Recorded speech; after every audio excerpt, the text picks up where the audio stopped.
உங்களது பூஜை அறையில் நீங்கள் எவ்வளவு சுத்தமாக வச்சுருக்கீங்களோ அந்த அளவுக்கு தெய்வ கடாட்சியம் நிறைந்து இருக்கும்.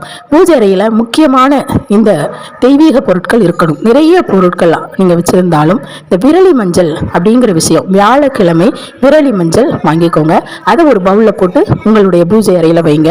3 எலுமிச்சங்கனி, அதாவது புள்ளிகள் இல்லாமல் கருப்புகள் இல்லாத எலுமிச்சங்கனி, முழுமையான எலுமிச்சங்கனி 3 அதை வச்சுருங்க. வியாழக்கிழமை இதை வாங்கி நல்லா சுத்தம் பண்ணி நீங்கள் உங்களது பூஜை அறையில் வைங்க.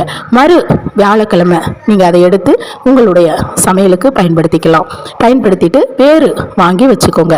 இப்படி நீங்கள் விடாமுயற்சியுடன் இந்த எலுமிச்சம்பழமும் விரலி மஞ்சளும் வாங்கி உங்களது பூஜை அறையில் வைக்கும் பொழுது நிறைய ஆகர்ஷண சக்தியும் குருவின் பேரருளும் கிடைக்க ஆரம்பிக்கும். அப்படி கிடைக்கும் பொழுது வீட்டில் உள்ள கஷ்டங்கள் அனைத்தும் கிடைக்க ஆரம்பித்துவிடும். இப்படி குருவோட அருள் கிடைச்சிட்டாலே பெரிய பெரிய நன்மையான விஷயங்கள் உங்களை தேடி வர ஆரம்பித்துவிடும்.